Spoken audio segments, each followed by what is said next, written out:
Hello, good evening. ഞാനും ഇച്ചുകുട്ടിയും കൂടെ സ്കൂളിലെ ഓണപ്പരിപാടിക്ക് പാവാടയും ബ്ലൗസാണ് പറഞ്ഞത്. അപ്പോൾ അത് തുന്നാൻ വേണ്ടി കൊടുക്കാൻ വേണ്ടി പോവാണ്. ഞങ്ങൾ വീടിൻ്റെ അടുത്ത് തന്നെയാണ് വീട് വരുന്നത്. അങ്ങനെ ഞങ്ങൾ നടന്ന് പോയി. അവിടെ ആ ഒരു വളവ് തിരിഞ്ഞ അപ്പോൾ തന്നെയാണ് ചേച്ചീൻ്റെ വീട്. അങ്ങനെ അവിടെ എത്തി. അവിടെ ആ ചേച്ചീനെ വെയിറ്റ് ചെയ്യണം. തുന്നാനുള്ള തുണി ചേച്ചീൻ്റെ കയ്യിൽ കൊടുത്ത് ഞങ്ങൾ അവിടെ നിന്ന് തിരിച്ചു പോകാൻ തുടങ്ങി. പോകുന്ന സമയത്ത് എന്നോട് പറഞ്ഞു, മമ്മി ഞാൻ ബാക്ക് തിരിഞ്ഞ് നടക്കുന്ന ഒരു വീഡിയോ എടുക്കണം, എങ്ങനെയുണ്ടെന്ന് പറയണം എന്നൊക്കെ പറഞ്ഞ് ബാക്ക് തിരിഞ്ഞ് നടക്കുകയാണ് ആൾ.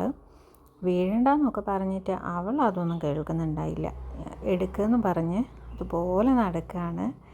വീടെത്തിയപ്പോൾ തന്നെ ആ 2 പാത്രമൊക്കെ കൊണ്ടുവന്ന് കുറച്ച് വെള്ളമൊക്കെ എടുത്ത് വെള്ളം അങ്ങോട്ടും ഇങ്ങോട്ടും ഒഴിച്ച് കളിക്കുകയാണ്. അപ്പോൾ ഞാനിങ്ങോട്ട് അകത്തേക്ക് കയറാൻ പറഞ്ഞപ്പോൾ എന്നോട് മുഖത്തോണ്ട് ഓരോരോ കോപ്രായൊക്കെ കാണിക്കുകയാണ് അവൾ. അങ്ങനെ ഇന്നത്തെ വീഡിയോ അത്രയേ ഉള്ളൂ. അപ്പോൾ സീ യു.